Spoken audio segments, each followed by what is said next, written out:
Okay.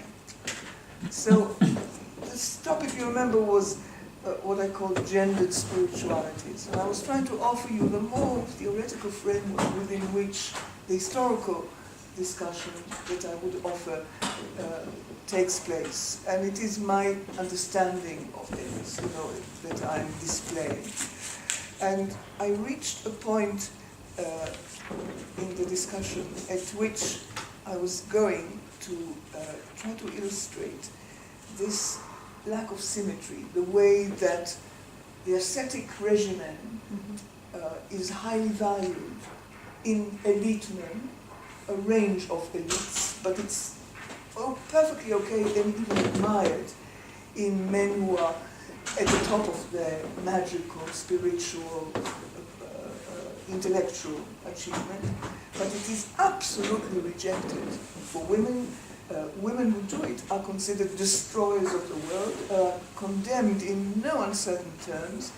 And I wanted to try to illustrate this position, which I took initially from one passage in the Talmud, which I said is not a passage that concerns Jewish law. It's not halakha. So it can be open to interpretation and people can have different views. So it is in looking at historical documentation of particular cases or at literary adaptations of certain motifs that I'm hoping I can persuade you. I have evidence enough to suggest that in real life, it didn't remain just an eccentric comment in some Talmudic passage that is not legally binding, but something that time and again, in different parts of the world, at different periods, was happening, or at least that's what the literature, the sources suggest. I mean, you never know 100% sure, but on the whole, my impression is that this is what happened more often than not. So I'll give you one example from the case of Adam and Eve, as it is reconstructed in post-biblical literature.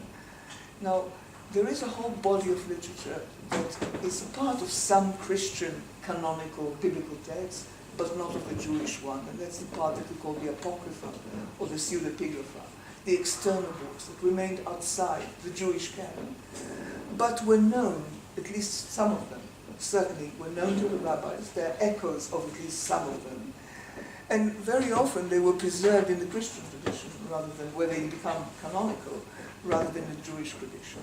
One of these works is a book that survived in a variety of ancient languages, in Latin, in Greek, in Slavonic, in Old Slavonic, in Armenian, in Georgian, and there are fragments in Coptic.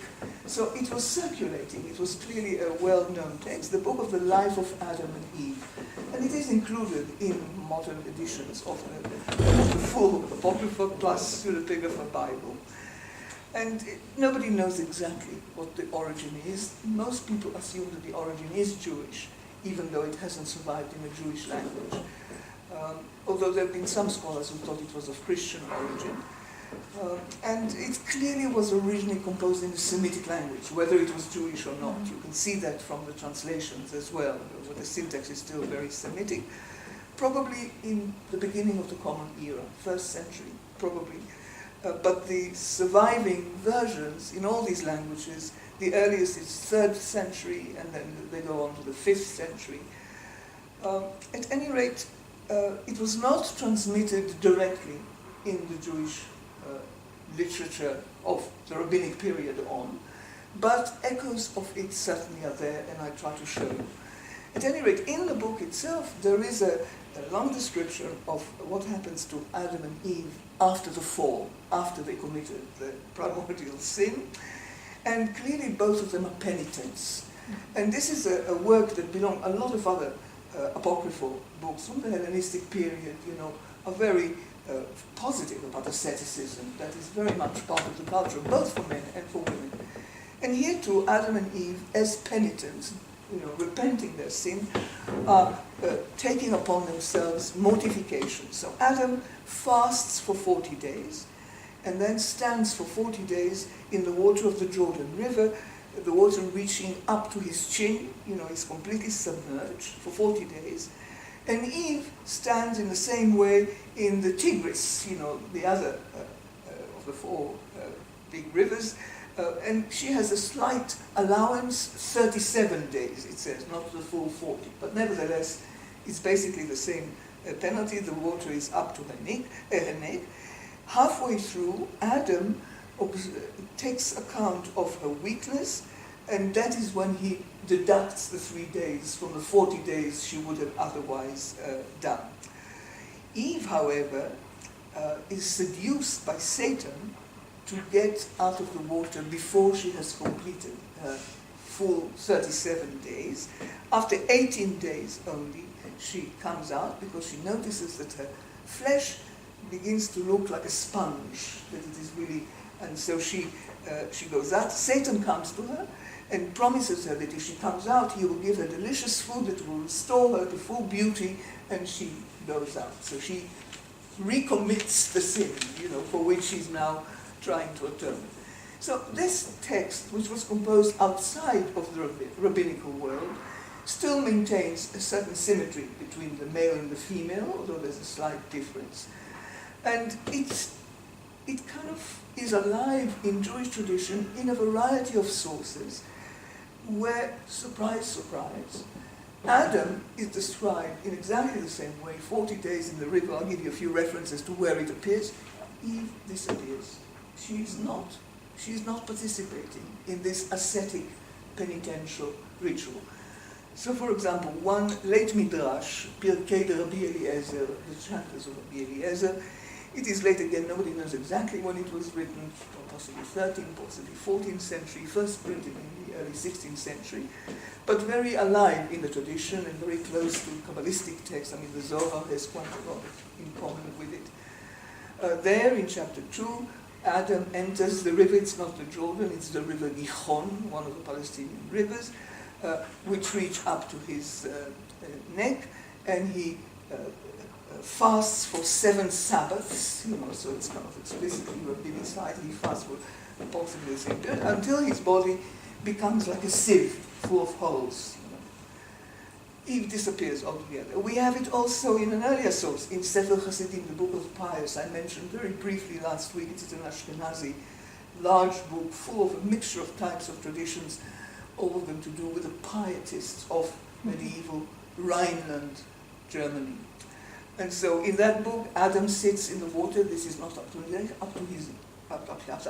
nose. He sits, and not for 40 days, but for 130 years, in order to atone for the sin of eating of the tree of knowledge. And it is, the context there even brings it closer to the kind of ascetic penitential rituals described in the Book of the Pious itself. In the Zohar we have, where Adam strikes his head and weeps, and then enters the river Gihon, where he stands up to his neck until his flesh becomes moldy, not entirely moldy. The Talmud itself obviously also knows of this tradition. Adam is described as Chasid Gadol, as a great pietist, who sat and fasted for 130 years, which is where Sefer Hasidim, the Book of the Pious, takes 130 years, and he abstained from sex for another 130 years, and he strikes himself, he flogs himself with branches of fig tree for 130. So he has 3 lots of 130 years of mortification, and there are parallels to this in, this is from Eruvin. There's another text in Avodah Zarah where he sits in and weeps and weeps and weeps for all these years. So Adam, as a great penitent, is alive in the rabbinic tradition, but there's no trace of Eve in any of the references to atonement for the original sin by the original couple. I'll give you another example, a literary example, and this comes from the milieu of the Ashkenazi pietists, the same Rhineland Hasidim. This is from the 3rd generation of these pietists, Elazar HaRokeach, Elazar of Worms, as he's from Vemaiza, Worms, I can never say it.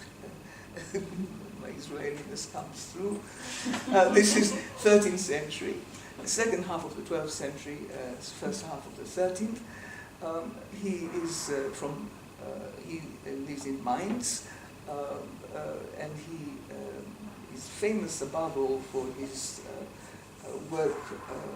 Roker is known by the name of often he's referred to as the Roker. This is very common in Jewish culture. You refer to a famous person by the title of his famous book, and it kind of completely displaces the actual name. So the Roker is Elazar Reform. And Roker means a pharmacist or somebody who is a specialist in herbs and so on. So he developed in this book a whole section that tries to formulate penitence as if it was law, because in fact the rules of behavior when you are a penitent, when you are trying to atone for sin, are not enshrined in any code of law. They are not prescribed by the Bible or by the classical rabbinic sources in a kind of a regular way. It is more a matter of different styles in different places. People invent all kinds of things. There are descriptions in the Talmud itself of ascetic, self-mortifying penitence as well. He enshrines it in, he calls it Hilchot Tshuva, the halacha of Tshuva, which gives it an authority of religious law. And he has a variety of types of penitential modes that correspond to particular types of crimes. For sexual crimes, and I won't go into it, there's commensurate, the technical legal terms for it. There's a type of repentance that is determined by the nature of the offense, by the nature of the crime. There's a type that is determined by the amount of damage it had caused. So there's certain principles that guide what you have to do for particular sins. But for sexual sins, where the appropriate type of repentance is commensurate, I mean it is in relation to the nature of the crime, he has a list of the types of sexual transgressions that there are. For example, having sexual relations with an unmarried woman, with a virgin, or with a widow, having sexual relations with a married woman, which is a much more serious offense, or any one of the other prohibited sexual partners, arayot as they're called. The remarkable thing, and he goes on to describe what they have to do, which is extremely self-mortifying by famously rolling in the snow in the winter, or sitting during the summer in an ant's nest or a wasp's nest and allowing your exposed body to be stung, and flogging oneself. So no restraint there, the traditional and extreme forms of self-mortification, bodily self-mortification. The remarkable thing is that throughout this, he speaks in the masculine singular person, haba, the man who does this, the man who does that. Not once is the woman mentioned, because she is transgressing as well. What about her? Is she doing the same thing? And you could say that as often is assumed that the masculine is a universal, inclusive, that it covers also the woman. But it's certainly not self-evident. On the face of it, it is addressed to men. And when I first noticed this many years ago, I went round and asked people who were much more at home with this kind of literature than I was, and said, how do you read it? What do you understand by it? How was it understood later? People said, yes, it could be just meant to be the men, but it's not clear.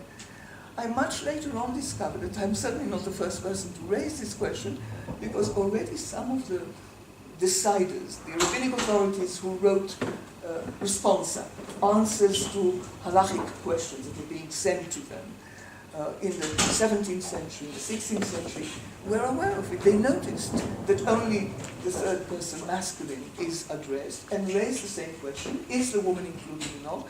Some of them thought yes, and quite a few thought no.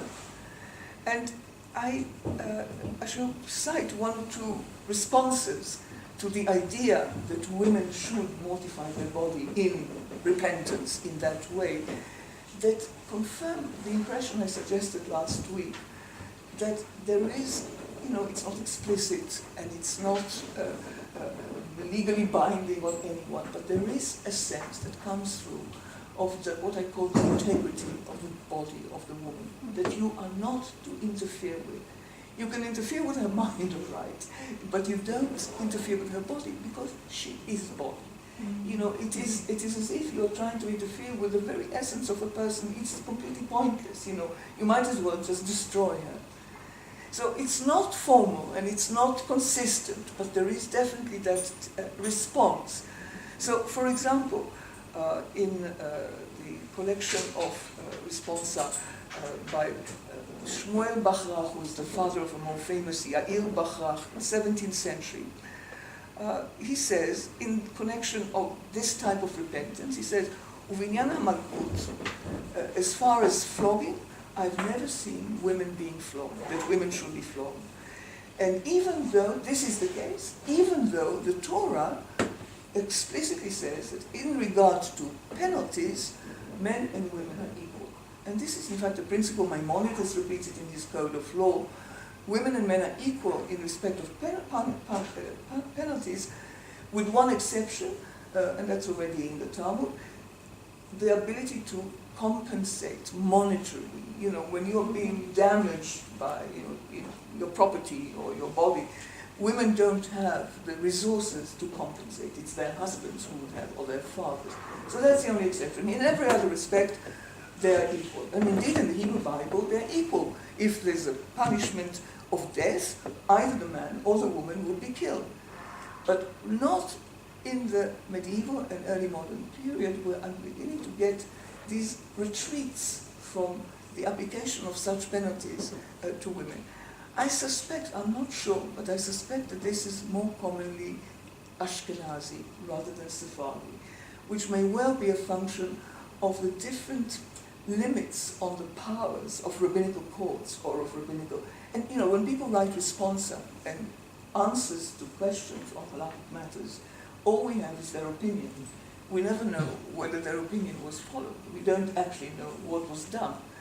And we have the opinions, but we also know that rabbinical courts in Ashkenaz, on the whole, were prevented from executing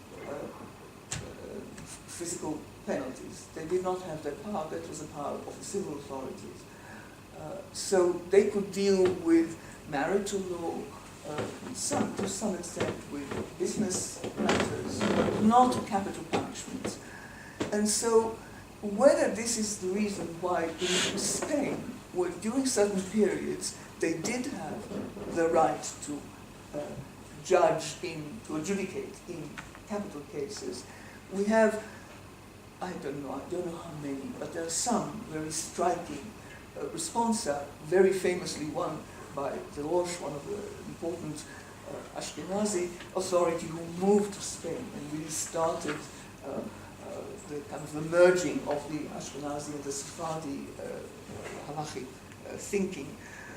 He famously prescribed the chopping of the nose of a widow who had an affair with a non-Jewish man, probably a Muslim, although it's not clear whether it was a Muslim or a Christian. And this was quite a strong response, you know, so no inhibition here about the feeling. But I don't know of a single case like that in the Ashkenazi world.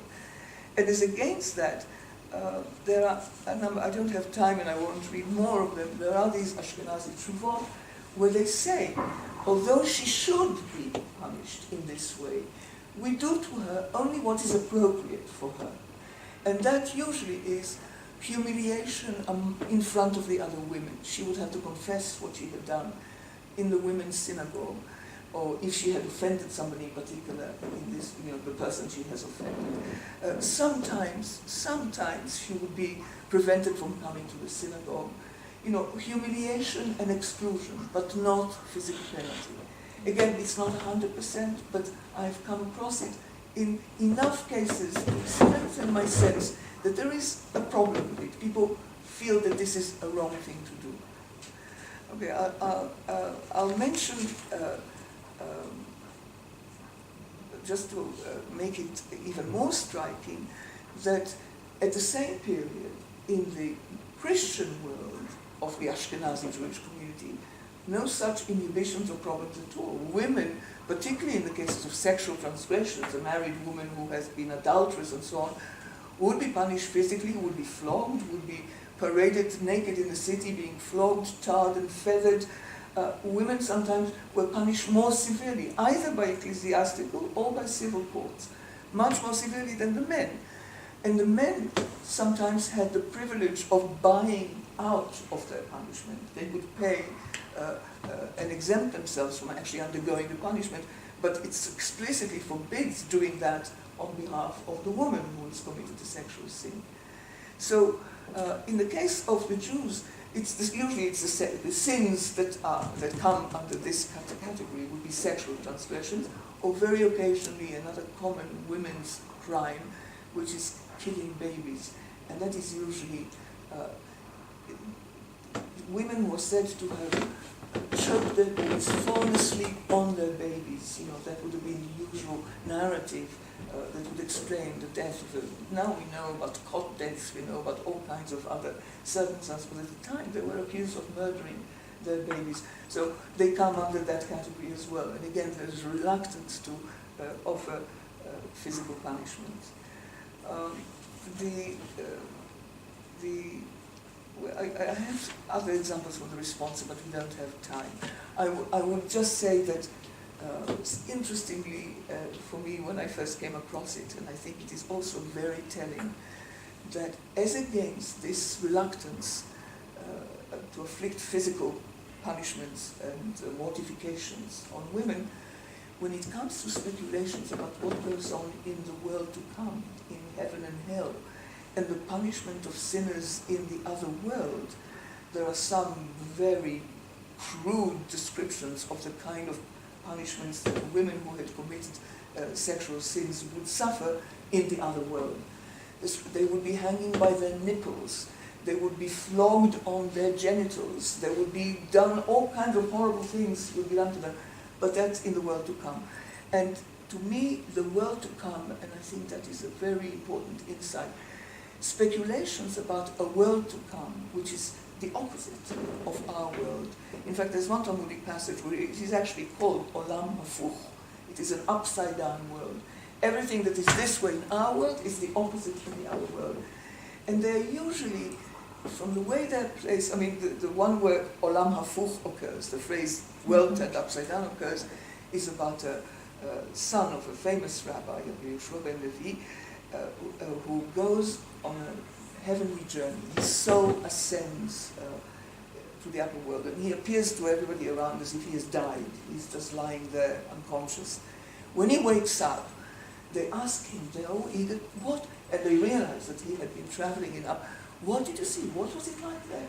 So he says to them, Olam hafuch ha'iti, I saw an upside down world. Those things that are, those people, I mean, first he begins, those things that are highly elevated are very low down. And those that are low down are very high. So the father, who is a privileged great sage, asked, a bit disturbed, asked the father, what about us? You know, we are Elyonim. He reassures him, no, we stay up. You know, that's kind of the ideology of the elite rabbis. But the world is upside down. The tractates of the Talmud that nowadays are the most esoteric, that nobody bothers to read, or a lot, you know, things that deal with ritual purity that does not actually has any practical application. You know, these will become the most popular tractates. Everybody would know them by heart. Whereas the ones that we all study, the ones that the rabbis need for marriages, for, you know, for ordinary problems of daily life that are alive in practical tradition, they would become forgotten. They would become, you know, so the world is upside down. My interpretation of these texts is that they really are wild, you know, teasing speculations. They are playing with the imagination to the point of saying, and we have rabbinic traditions, authentic rabbinic traditions, they were once so outlandish, they were considered by one scholar to be forgeries, Christian forgeries. This is the famous Bear article, about how in the world to come, all the mitzvot would become permission. You know, all the prohibitions in the commandments would become permissions, including the greatest taboos, including sexual relation with the menstruant, including the kosher regulations. We would be eating teifot unevelot. They would be kosher, you know, the animals that have not been properly slaughtered. And there's even one medieval game on pun, on the Hebrew word for pig, pork, chazir. Chazir, le'atid lavo, in the Messianic future, God will restore the pig to us. We'll be eating the pig. So these are teasing the imagination, wild imagination about a world turned upside down, which I take to be ultimately affirmations of this world. You know, fine, leave that to the world to come. For the time being, mates, the world runs itself as we know it. You know, they're not opening the gates to these things, but on the other hand, I think emphasizing by making the difference between this world and the other so outlandish, they're actually quite reassuring that for the time being we go on as normal. And I think these fantastical descriptions of torture of women, particularly in their sexual organs, for sexual transgressions in the world to come, is the mirror reflection of the reluctance to do it, or the avoidance of doing it in this world. Now, my final point from last week is, almost penultimate, is because, as I told you, this is not a topic that is discussed explicitly in the literature. It is not recognized as a topic. There is no literature or sections of literature dedicated to it as such. And you have to dig in between the lines to find references to it. I thought that I would examine the position in neighboring areas. So, for example, where else in Jewish life is the ascetic regimen expressed? Where does it exist? So it exists in mourning for the dead. How do you mourn? You do exactly the same things. You abstain from food, you abstain from sex, you dress badly, you cover your head with sack and ashes, you sleep on the floor. These prescriptions are enshrined in law and are discussed as such. And lo and behold, there is no symmetry for men and women there either. A man, for example, they're different. I mean, I won't go into the technicalities of how many days you are one category of mourning, and then you go to another, and what degree of family kinship you have to have with each person who has died to decide how far you have to go in your engagement in ascetic mourning. But the principle, time and again, is that it is much harsher for the man than it is for the woman. So whereas a man mustn't do his hair, mustn't wash for the first 7 days at all, the woman can wash. A man mustn't cut his hair up to a year until people don't recognize him. A woman is given 7 days after that, she's told to go and wash her hair and do her. She's not allowed to express her mourning in the same degree of neglect of the body as the man, her husband. And the phrase that is used time and again to explain why, שלא תתנבל על בעלה, or שלא תתגלה על בעלה. In other words, so that she would not become disgusting to her husband. In other words, she should not allow that the principle of her being sexually attractive to her husband takes precedence over the principle of expressing mourning by neglecting the body, by the resort to the ascetic regimen. And that's the phrase that's in the Talmud already, and in the Shulchan Aruch, in the whole discussion, in the Code of Jewish Law of the 16th century, that is the most immediate kind of guide to how Jewish practice is to this day. That phrase occurs time and again at the end of each of these prescriptions. That is why. So I thought there's confirmation here. This is the same reluctance to diminish that which is woman, which is body and sex. It should not be sacrificed for another ideal, for the ideal of diminishing the body as an expression of mourning. And the other area where it finds expression is in the area of vows, nedarim, oaths and vows. Now already biblical texts have facility for people to make a vow that for a certain, and they're usually ascetic vows. They're vows about abstaining from certain pleasures, from certain physical pleasures. It's an act of piety. So you can decide that you take a vow that for a whole year from now I shall not touch wine, or I shall abstain from sex, or I shall not eat a certain food, or I shall fast twice a week, or every week, different vows. And the rabbinic texts developed this range of vows. The rabbis don't like vows. It's part of not liking asceticism, they don't in principle. Mm-hmm. But a person is free to make them. It is very bad if they break them. And that's partly also why they don't like them, because people are liable to neglect to keep the vow. But the one provision that is there already in the Hebrew Bible and then developed much more in the rabbinic text is a father is allowed to annul the vows. If he's of an unmarried daughter. If the unmarried daughter says, from now on for a year I shall not cut my hair, or I shall not do this, or I shall abstain from that, he immediately can annul it. And a husband can annul his wife's. And because all these vows are physical mortification time vows to a greater or lesser degree, the fact that a woman is not allowed, but if the father or the husband has the right to stop her from doing it, again confirms my sense that that's not appropriate for women. And so you do, even though you're stuck with it, the Bible has it. In the Bible, it's perfectly symmetrical, men and women. Here, the sense is that it is not something that is appropriate for women. And finally, just brief references to some literary adaptations of texts that give you further confirmation, I think, of this. So, for example, the story, and I had to look around and think, first of all, to look for pieces of literature that might deal with these things because of having a particular biblical source, because otherwise you're looking, where do you look?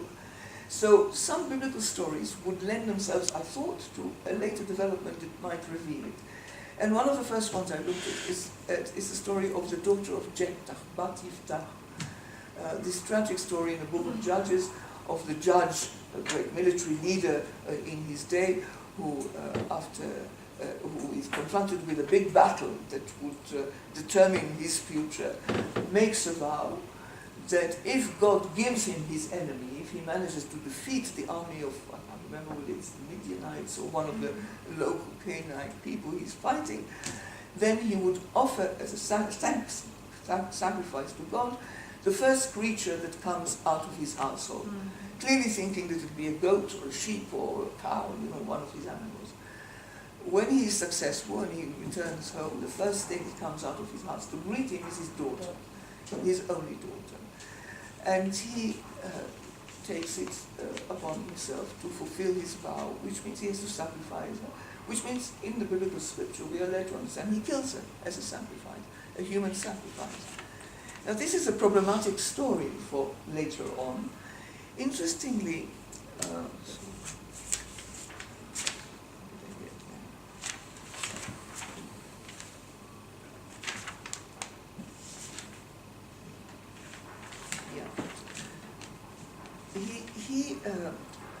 he's in the rabbinic tradition. They in the classical period, in the Talmud period, they take it to be a martyrdom. Her death was a martyrdom. It served a purpose as a martyrdom.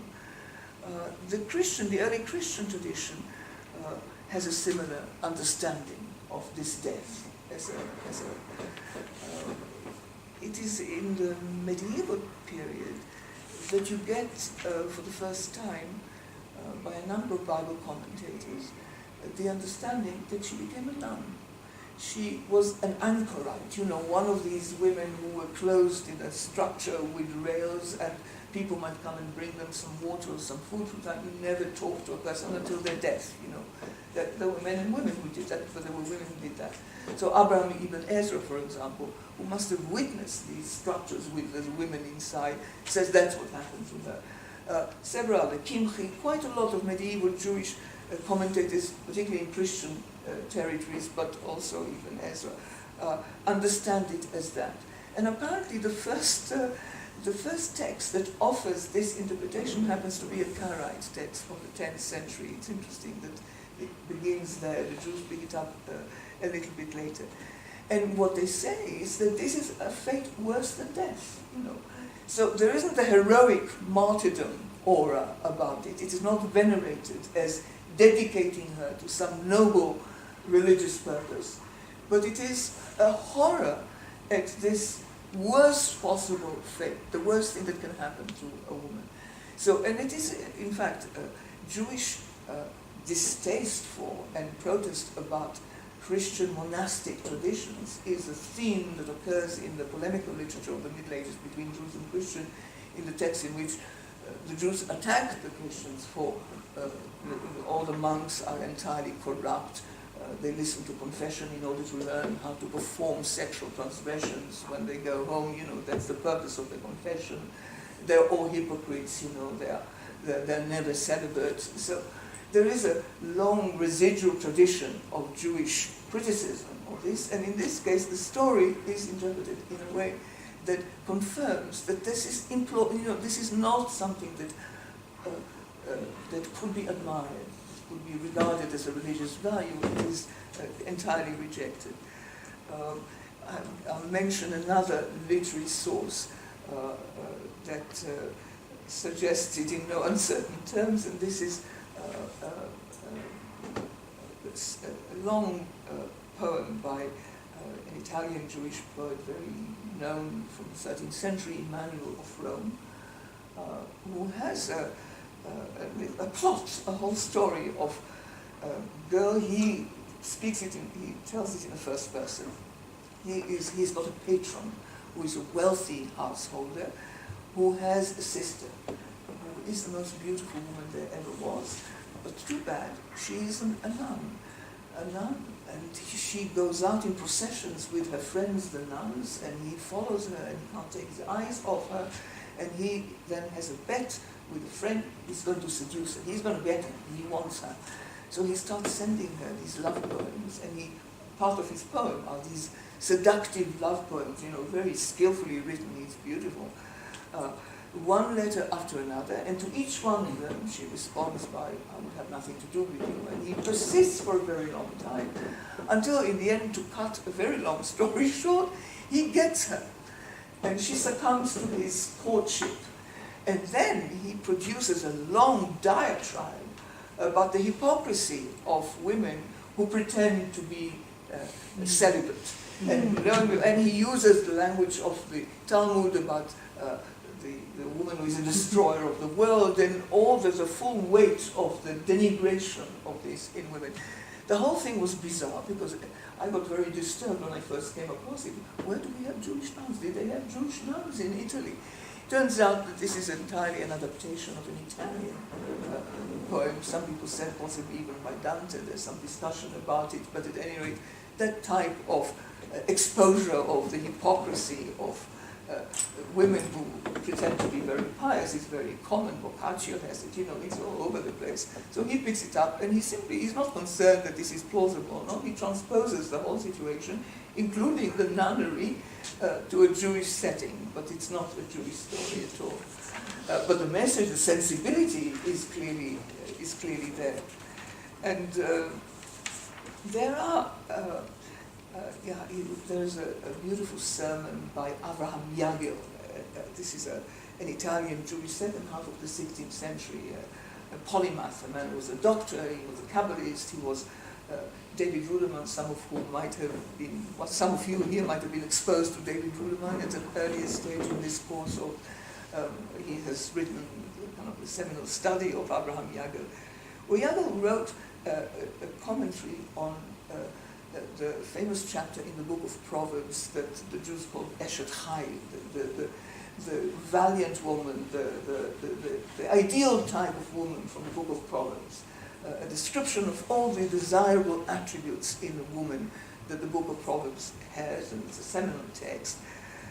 And his commentary has a very clear message so it is a commentary on the text that depicts the ideal Jewish woman, the ideal wife, and it has a very clear message to the woman by way of commenting on this text.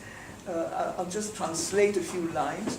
that just the woman of valor, that's I think the English term by which this phrase is described, she must remember that her task is prescribed very clearly for her, and any deviation from it is an abomination to God. And this is what she should do. If she sets her mind to divert her labor from her husband to her God, and begins to fast and to pray all day, to the point of neglecting her husband and his divine service, and all day she deprives herself of every pleasure, and puts ashes from the oven on her head, and wears sackcloth, and makes herself unattractive to her husband, she has entirely missed the point. This is not her task. If she abstains from every pleasure of the world, he goes on to describe all the things that she describes, and even if her intention was for the sake of heaven, that is not what God wants of her. That is not what he has set out before her. Rather, her task is to enable her husband to serve God. And her task is to serve her husband. And he goes on, she should submit herself, using the philosophical language, she should submit herself to him, like the body submits itself to the soul, and matter submits itself to form, and so on. And he goes on and on and on. So another literary treatment from another direction of the same theme that confirms that there's no room for that. And the final brief references to clusters of popular narrative, popular traditions that circulated in different Jewish communities at different times, all of them exactly the same. We have one text from the Cairo Geniza. Do you know what the Cairo Geniza is? Would somebody explain who knows? I mean, would you? It's a collection. Geniza is the place where they keep old books, and in Cairo, in the middle of the 20th century, they discovered a big... In the 19th century, they discovered. 19th? Yeah, towards the end of the 19th century. They discovered a big Geniza with a lot of books and material that now they are editing. I think in Cambridge they have a huge collection they're working on. Yeah. Geniza, the word Geniza literally means storehouse, a place where you store away things. Old books. Old books. Books that were no longer in use. Not just books. Anything written in principle. The principle is anything written in Hebrew. Because ultimately Hebrew is the holy tongue. In fact, the whole of the Hebrew Bible is nothing but divine names rearranged to be words. All kinds of ideas about the sanctity of the script. So anything written in that script. And although, in fact, in the Geniza we have some that are written in other languages, in other scripts as well. But there are texts written in Judeo-Arabic, that is to say Arabic in Hebrew script, and in Judeo-Spanish, and in Aramaic, some early ones, and in Yiddish even, and in a few other languages as well. It's a huge collection stretching over centuries. The classical period of it is 10th to the 13th century. But then there's some stuff like from the 15th and 16th century as well. And it has completely rewritten the history of Mediterranean Jewish communities. Some of you may know the book by Shlomo Goldstein, the many volumes of Mediterranean society. So one document that he Goitan published and several other people published subsequently is the story of a girl in Baghdad in the middle of the 10th century who starts prophesying. She has visions. And she goes out into the street and she tells people her prophecies about the redemption, and she calls them to repent, and they have to do this and they have to do that. And there is a tremendous commotion around it because people respond to it. And they report this to the Sultan, who is very disturbed and says, the stupid Jews believe what a mad girl, bring her to me and I'll sort it out. In the end, the community is very worried, and they call somebody called Daniel, evidently the leading figure, male figure in that community. And he says, well, the best way to solve it is to marry her. Marry her off. So they marry her off. and she's forced to marry, but she leaves her husband's bed and she resumes her prophesying activities, and then the document is torn. You know, a lot of the documents, you have fragments, you have the story. We don't know the end of the story. But I found exactly that story. In fact, one of the first things I used and interpreted in this context was a Hasidic story that became known, and we should talk about it when we come to 18th, 19th century Hasidism. But this is a story of the maid of Ludmir, the Virgin of Ludmir, who similarly, after a crisis, you know, she goes to visit her mother's tomb in the cemetery. She passes out. Nobody knows what happens to her when she wakes up. She says she has the soul of a man in her, the soul of a tzaddik, of a righteous man. She starts praying like a man, putting tefillin and a talit, adopting the full ritual rigor of male commandments that women are excluded from, and she attracts a following, and she delivers Torah, revelations, fresh revelations that people are, so she functions as a charismatic leader. I mean, this story, in the first recording of it, which is 1909, not earlier, much later than the time, and not from within Hasidism, but from outside Hasidism, by a scholar, an ethnographic collection of oral traditions in a particular region, ends in exactly the same way. The local Hasidic leadership, according to this first version of the story, gets very uncomfortable with this. They consult, and the leading figure, in this case Mordechai of Chernobyl, says, marry her off, marry her off. They force her to marry. She refuses to consummate the marriage. She remains a virgin, and the fact that she's a virgin again, like this girl in Baghdad, is crucial. So they force her, so the marriage is annulled. They force her to marry again. She again refuses to consummate, another divorce. And then we don't know what happened, except that she ended her life in Eretz Israel. She immigrated to Eretz Israel. I think she's a historical figure, and I think we have even found records of her. I'll talk about that. But the story grows out of all proportions in the 20th century as the feminist movement, Jewish Orthodox feminist movement and so on, gets a hold of it, and it becomes a model for, Jewish feminism and used as kind of apologetics. Judaism always had room for women. We'll discuss it in due course.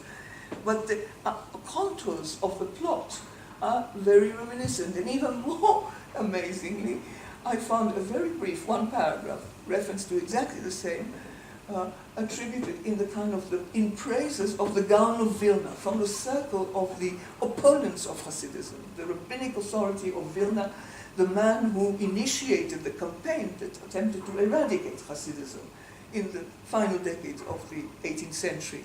So in the cluster of traditions about him and about his life, the same story appears. There was a woman, much shorter, there was a woman who began to prophesy and to fast. They told the Gaon, he said, marry her off. There was a virgin who began. He said, marry her off. They did, and she stopped. That's it ends. It's just 3 lines. But it fits with the Hasidim, it fits with the Mitnagdim. We have it in the medieval tradition, and I have about 6 or 7 other such literary appearances of this thing. It doesn't mean that it's universal and consistent, but it confirmed the sensibility that this is something that Judaism cannot contain. And I believe that it can't contain, ultimately because of this unresolved clash between the world-affirming, sex-affirming, marriage-affirming, and the ascetic impulse that are equally powerful right through and generate a great deal of tension. And this is one mechanism that I suggested to you for dealing with it, for relaxing some of this tension, for enabling the system to work. Okay, so much for my debt from last week. This is what I want us to get. And now to the difficult question of what do we actually know about what sort of religious lives do women have in the period, let's say from late Middle Ages, early modern period. Does any of you have some preconceptions, some ideas, some experience with working on it? Would anyone offer something? What do you know? You must know something. What do you imagine? Go on, women and the religion. Yeah. Well, I did work a lot on old texts. I don't know how it was deeply in the past, in the Middle Ages, but 20th century texts especially emphasize the role of women in the home environment among the Sephardim.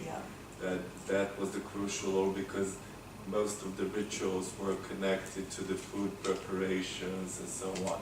So that was like the female domain, where the religiousness was considered mostly, exactly. Unlike the synagogue, where there was difference, you know. I think that's a very worthwhile picture to bear in mind because it's quite, I think, applicable to a very long period in many places. Although what we're going to try is to look at a few bits of information we have here and there, and the even rarer actual voices of women themselves, and there are very few, to see if we can have some cracks in this wall, but we can assume that by default that's the position, and had been the position for a very long time, to the extent that we know, you know, but let's see if that, I mean, anybody else has any other information or imagines something else, or can't you do Yes, that? in Latino we have a very interesting book from the 16th century from Salonica. It is actually a prayer book called Sidur Nashim. They found only one copy in the whole world. It is stored in the National Library of Jerusalem, of Israel. So there is very interesting described like what are the duties and obligations of the religious Jewish woman. Of course, that was the only thing it existed at that point. And it is very interesting that besides all the care for the children and for the family, there are also some prayers which are only said by women. And also, for example, some when there are instructions how she has to perform some religious actions. From these instructions we understand that, for example, what happens if there is no man in the house. For example, when there is Pesach and the man should perform the whole Seder. If there is an instruction, if there is no man in the house, the women should do the Seder. So which is really a striking information. We couldn't imagine that it was so... So the book is edited by Ora Schwarzwald, and it is really a very important insight to see more or less how women could, because for example there's also, when you pray you cannot be, you have to be pure but also clean. So what happens when you're dealing with children and they just, you know, you're not prepared, so what should you do in order to pray? Do we know who wrote it? Yes, it was Benveniste, I forgot now the name, but he is an important rabbi from Salonica, because he also wrote like the first and the contemporary translation of Shulchan Aruch into Ladino. And it is the only Shulchan Aruch we have in Ladino, which is not to this day, but the only contemporary with the Shulchan within the Shulchan Aruch, which is very interesting because it's made in the same time. Yes. So it's like a kitzur, I mean it is abbreviated, but we see what was important for that rabbi to resume in Ladino for people who couldn't read Hebrew.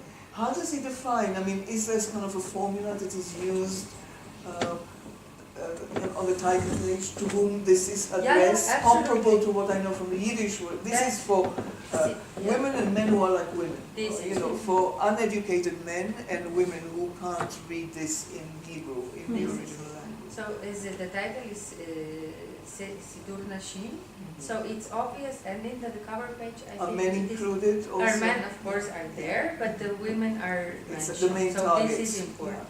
It's important. It's not just the book man wrote for only men who probably read it, but that they should learn. Targeted at women, and that is, it's important. That it is really contemporary with or near contemporary with the Shulchan Aruch. So from there we can not really, we can really more or less imagine what happened. No, it's not really the testimony itself, but at least it's kind of. An indirect indication of how Exactly. women are. I mean, we don't know whether they observe what it says, but it's at least ideal to aspire to. This is it. And later on we have, for example, also at the beginning of 20th century, we have also another book, prayer book for women. It is written in Latin script in Bulgaria, no, in Romania, Jerusalem.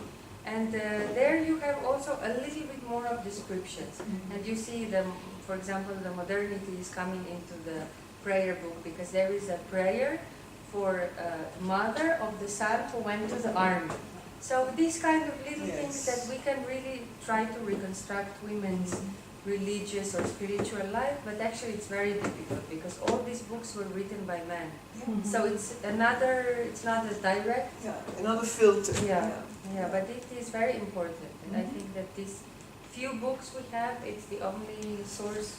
I think there is a sense that people working in both the Sephardi world and in the Ashkenazi world share that in the early modern period, that in the 16th century, 17th century, there's definitely a slow but nevertheless discernible move for greater involvement of women in religious life of Jewish communities. That there is a... When we see in Spanish, in the Spanish documentary evidence, the growing mention from the late 13th century to women's synagogues, to women's sections in synagogue. Before the 13th century, there are barely any mention before the end of the 13th So it's century. very probable they didn't even have them. And many synagogues built sections for women, spaces for women from the 14th century on. Not before. But, that's concerning the public presence of women in religious life. So this is something that I noticed when examining all the evidences of concerning synagogal spaces throughout Spain, mostly in the Catalan, Valencia areas, in the Levantine area of Spain, that are very well documented. And also the cases you have studied also René Levine, of prophetesses before it's like it's also very late. It's late 15th century. And all the cases of prophets in the popular prophets, Jewish prophets in the 14th, 13th, 14th, 15th century concern men also. I remember here the case of Moshe Leon's wife. What's her role? The transmission. And she's very angry. She's furious with him. But this is one of the few women that we know about. And she has nothing. I mean, she dismisses him as a forger. He just made it up for money. He was, she's giving evidence for the prosecution, not for the defense, on his motives and his way of composing the Zohar. When she's asking. I'll come to the prophetesses in a minute. Thank you, and I shall ask you then too, because I feel embarrassed.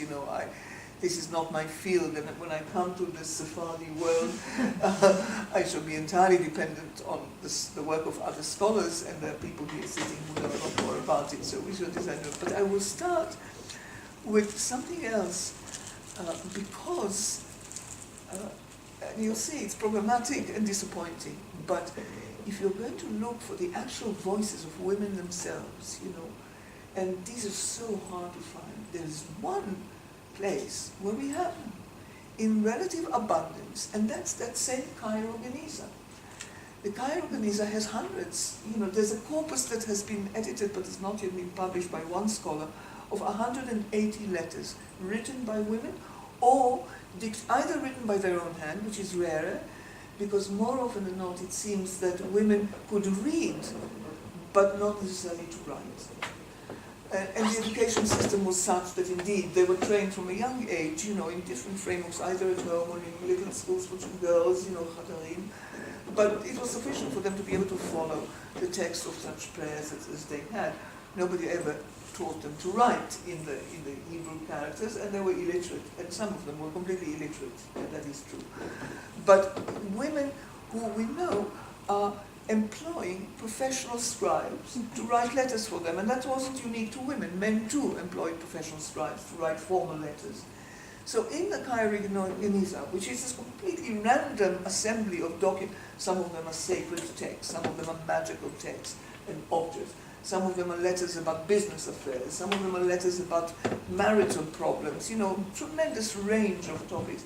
So in that completely arbitrary collection of any type of writing, at least 180 that have been collected, and apparently many more that are not yet recognized or assembled, either written by the hand of a woman who recites, or dictated and taken down on her behalf by a professional scribe.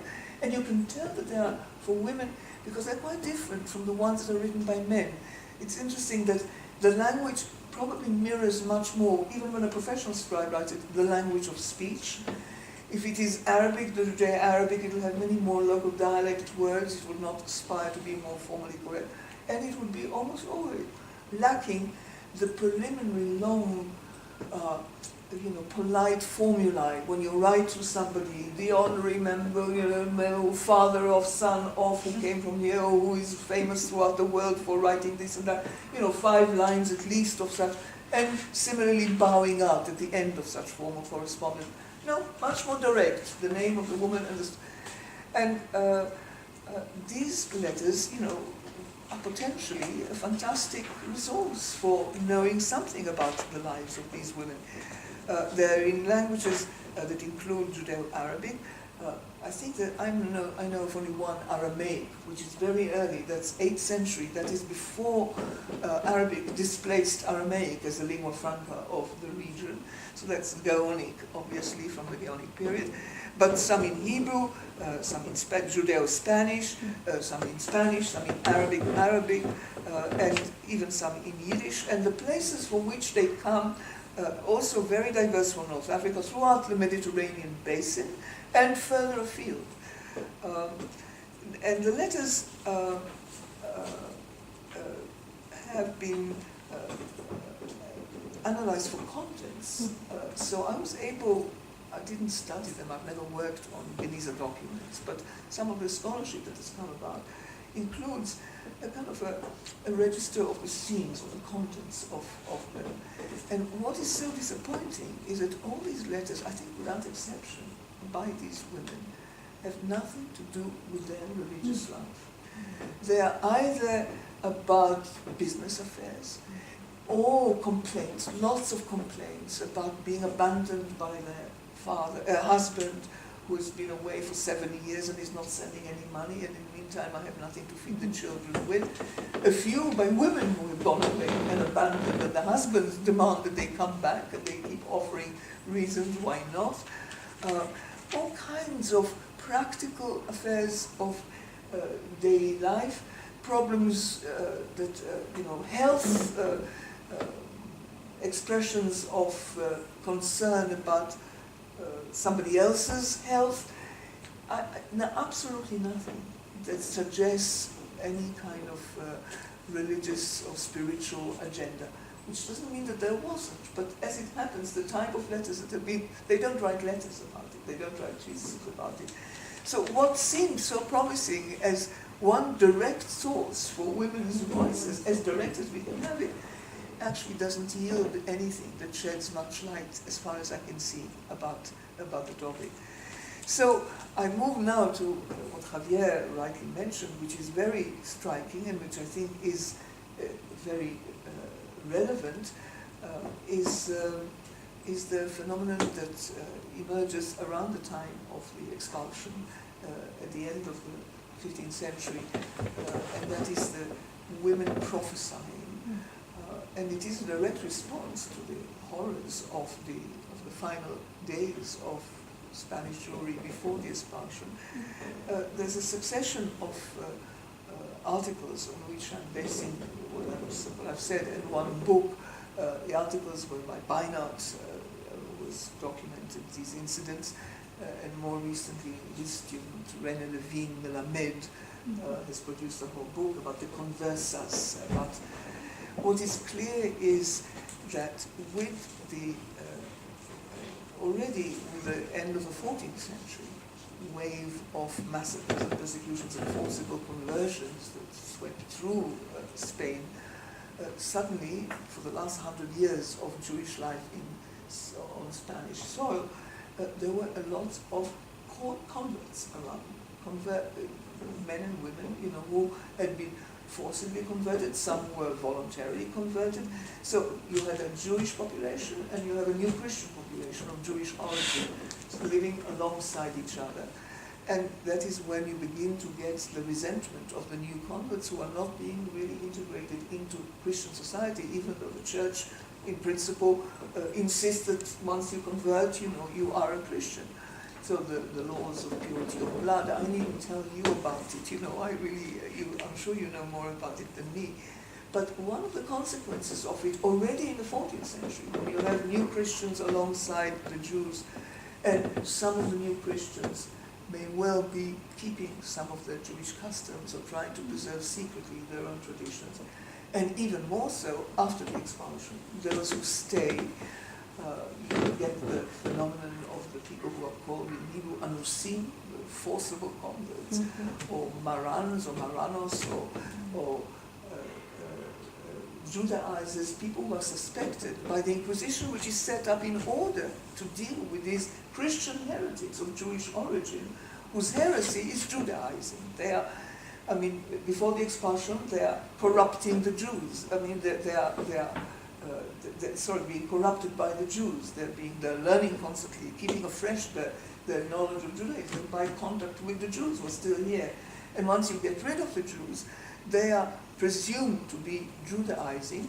So a lot has been written about that phenomenon generally, but the focus on the women has been directed by the scholars I mentioned, who, for example, document the case of a young girl, Inés of Herrera, a girl who was about 12 at the time, who begins to prophesy about the imminent redemption by the Messiah, calls on all the women to come to her and to follow her request to repent the sin of conversion, in the expectation that the Messiah is very imminent, and he would come and he would take us all to the Holy Land. And she even has it so touching, because they're all young girls, she's 12, who, if they come and they do what I say, we will go, and when we arrive in the Holy Land, there would be young men who are waiting to marry us, who are married. And then there were other women, Maria Gomez of Chillon, is that how it's pronounced? A woman, this time a mature woman, who began to prophesy also. There are reports about women, there's a woman who is a Christian, who is not even a Jew, but who is swept by this wave of anticipation of imminent redemption to the Jews and prophesies about it.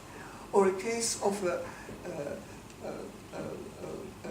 Moorish servant girl employed by a family of recently converted Jews, who begins to prophesy also.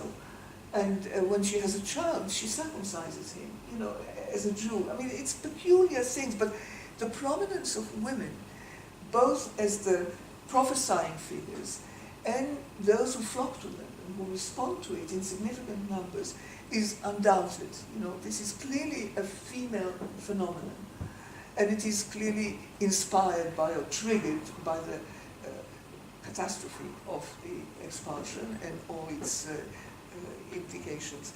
So we get women standing out as prophets within a population which in the century or the century and a half following the expulsion, when they continue to live under fear of the Inquisition hunting them down for the sin of Judaizing, and we have records which are entirely from the Inquisition. We don't have any writings of, I think, the people themselves, but description of testimonies given about them, confessions given by them, which are recorded by the inquisitorial clerks with greater or lesser degree of accuracy, from which one can reconstruct the kind of Jewishness that they were being accused of. Can we assume that that's actually what they did? That's possible. We don't know exactly.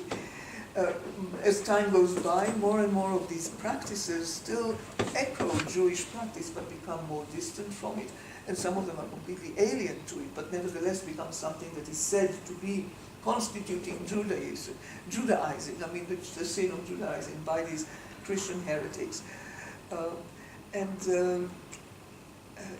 Even when we mentioned, you remember last week when Javier and I discovered that we know two brothers, you know, the Felix and Thomas Platter, the son.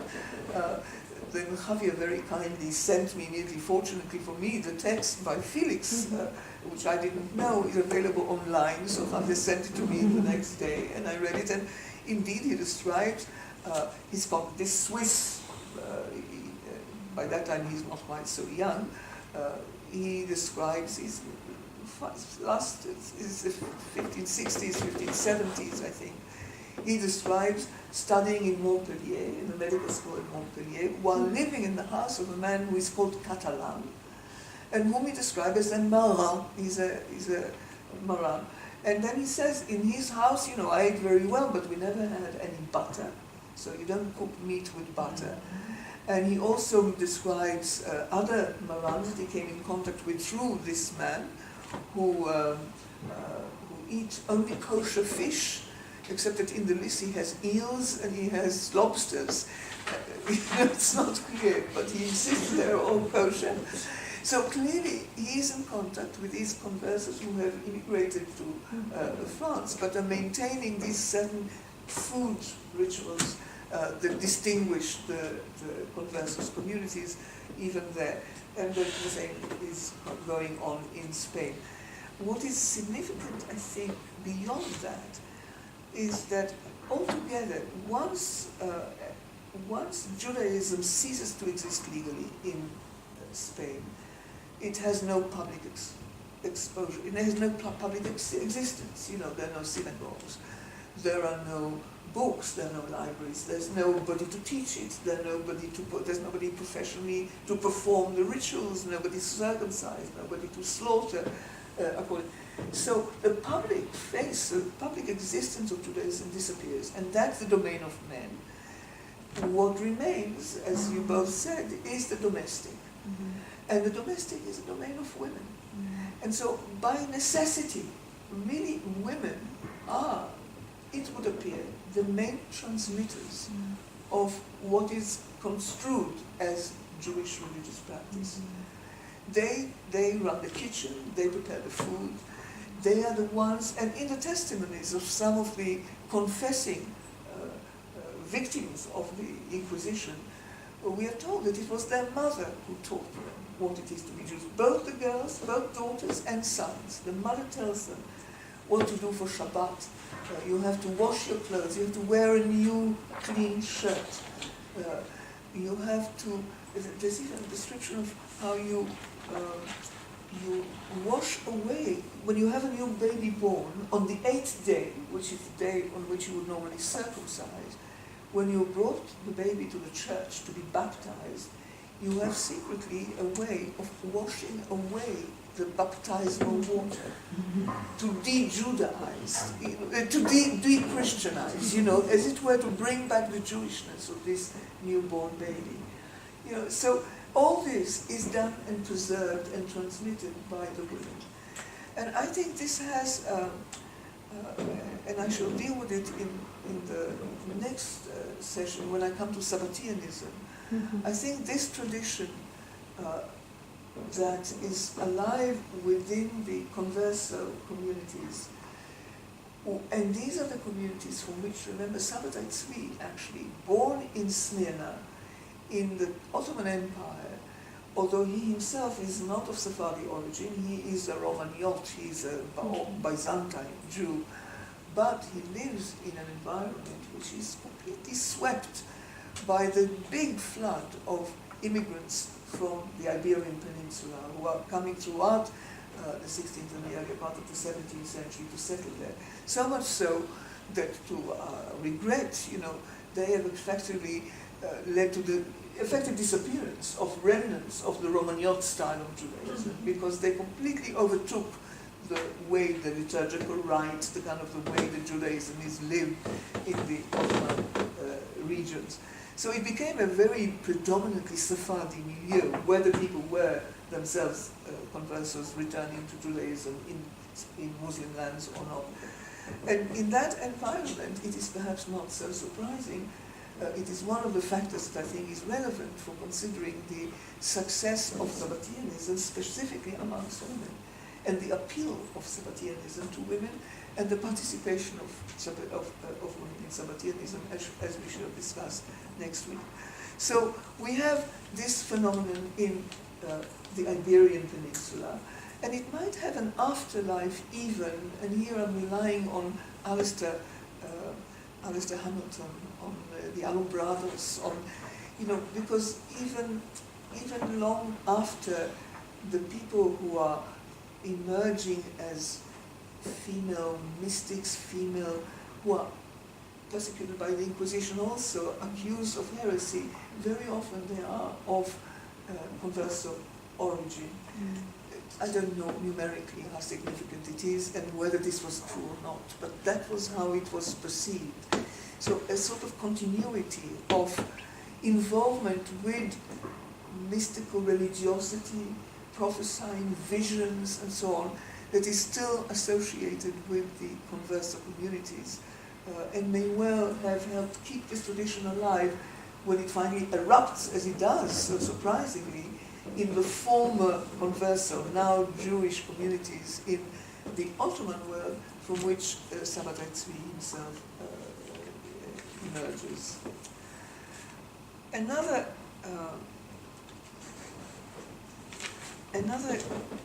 source, or another world of female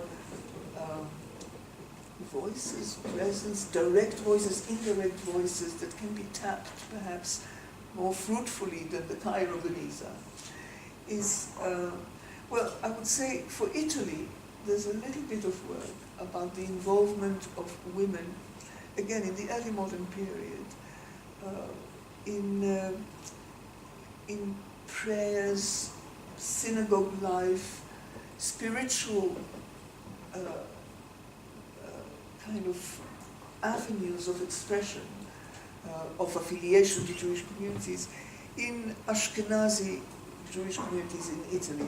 These are Jews originally from Germany who in earlier centuries in the Middle Ages, as a result of constant expulsions and persecutions, are immigrating to northern Italy and maintain Yiddish as their first language for at least 200 years, from the 15th to the 17th century.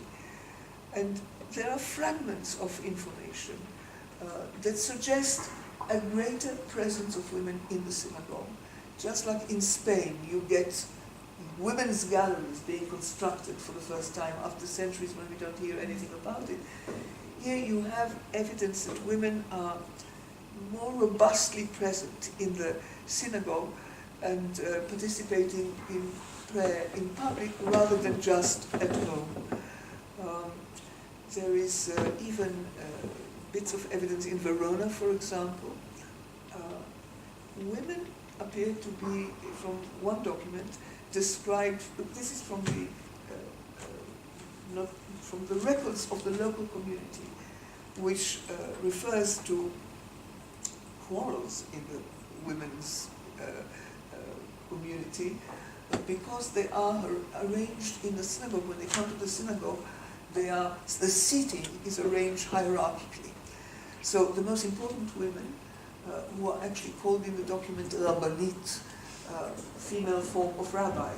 This is the term which later on I'm used to as simply the wife of a rabbi, Rabbanit. What it means there is not clear, maybe, but where there's so many rabbis, it's not clear how many, the small community in Verona at the time that they've had. So it seems to be an honorific title for the older and more learned, perhaps, women in the community. They have the front rows in the women's gallery. And behind them sit women who have the title Marat. Marat, Mrs. so-and-so, and then the name of her husband, or her first name, and usually also the name of her husband. So the women who have Marat, the Mrs. sit behind. And then there's the widows. And finally there are Kalat, the bride of. So these are young girls betrothed. So a certain hierarchical arrangement about which the women are quarreling. So it appears in the text which is condemning them, which is criticizing them about quarreling about this, but nevertheless it suggests their presence, and a rather organized presence. We also have evidence in the Ashkenazi world of women who serve, and in Italy, also later on in Poland, women who become like the shliach tzibur, the women who run the service for the women. So they obviously know the text of the prayer better, or at least are given this honor as if they did. And they are directing they're telling the women when they should stand up, when they should sit down, what they should say, what they should repeat, when they should be silent, and she reads out. So, and she's referred to as shliach tzibur, which is exactly the term used for the man. We also have sidurim, prayer books, like the Ladino one that Katya referred to. We have the earliest, I think, is translated into Judeo-Provençal, and this is 14th century. But then we have Yiddish ones, beginning to appear, prayer books, which have the text written in the vernacular. Quite a few of them are not published still in manuscript, but they exist. There is one which is particularly remarkable. This is a manuscript one from the 15th century, where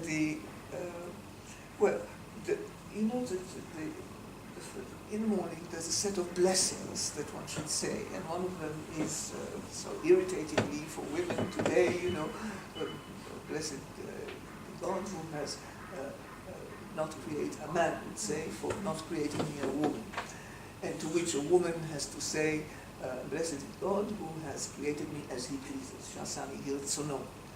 So there is this manuscript which says, simply, a woman should say, blessed is God who has made me a woman.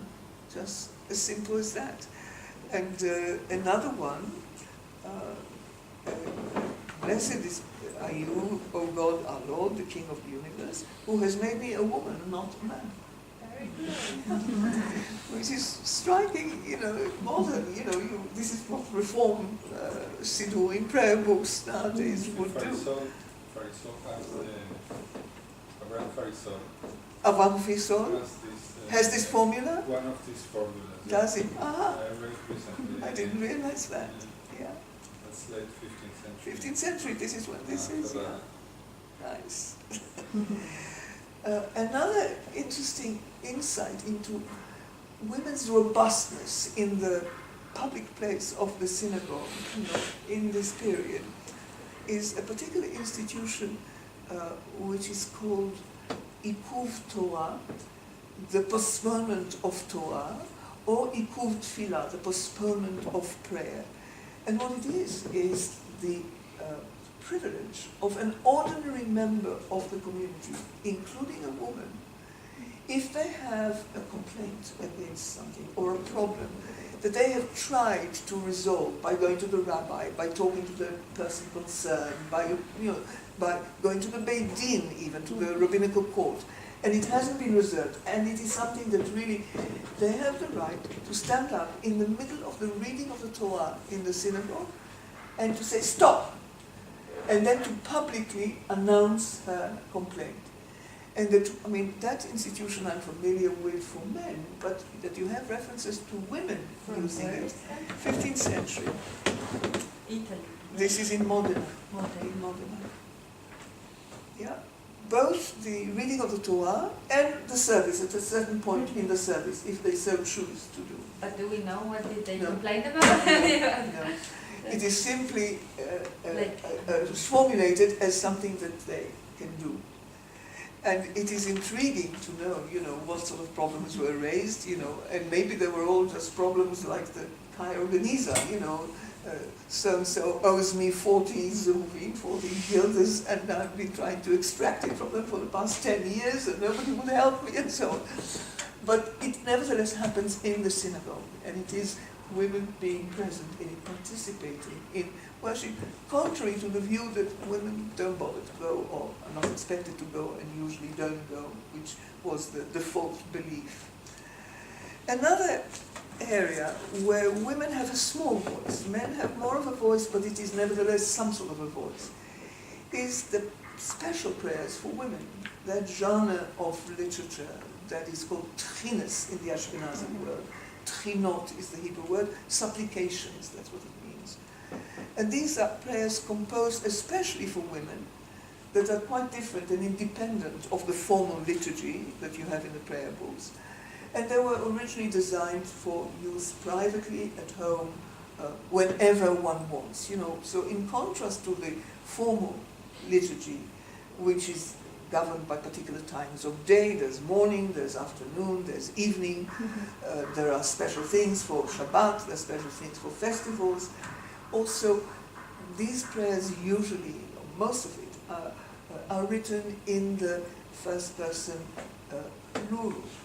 Anachnu, they are a collective voice of the men in the formal liturgy.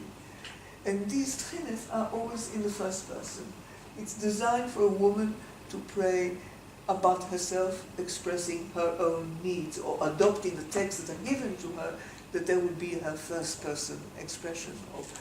So these collections, which emerge between the 16th and the 18th century, usually exist in small booklets, rather tatty looking, shabby, cheaply produced, badly printed, badly proofread, with mistakes, sometimes lopsided page. You can see how little effort was invested in producing beautiful ones.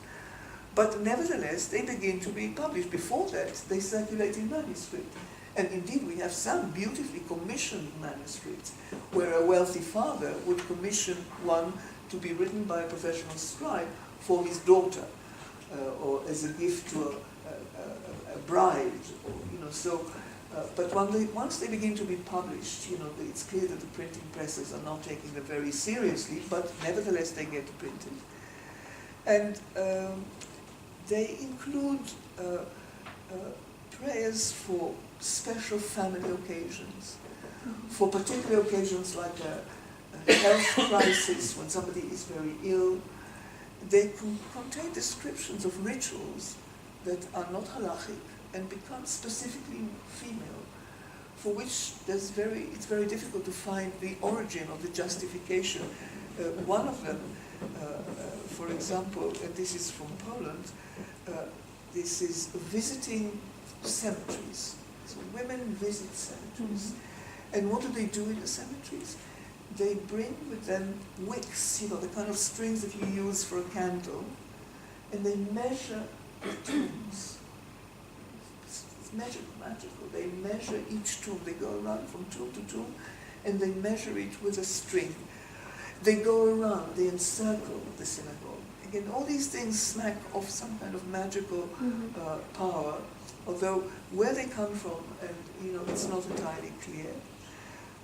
They have names for them in Yiddish. Knetlachschlägen is the laying of the strings on that measure the tombs. They have particular rituals around the days between Rosh Hashanah, the New Year, and the Day of Atonement, Yom Kippur, Yamin Noa'im. This is the period in the climax of repentance and prayer in anticipation of the final day of judgment on heaven on Yom Kippur. So then they actually bring the wicks and they light them as candles for the dead. And in the text of the tchinot, the supplications, there is a lot of appeal to the souls of the dead. It appears to be a kind of a theology that is focused much more on the souls of the departed than it is on either God's intermediary angels, no mention of angels anywhere. And although the supplications are addressed to God, there is an expectation of mediation by the souls of the dead, and a lot of preoccupation with cemeteries, which seems to be a distinct female concern. There are special prayers for people who have died from their own family, who are invoked time and again to help, but the members of the invocations of dead members of the family sometimes include long lists that go back to Adam and Eve. So, and the matriarchs and the kind of a historical ancestry rather than necessarily just the immediate family members. And in contrast to the formal liturgy, which is the men's domain, you don't need a quorum of 10. You can pray alone.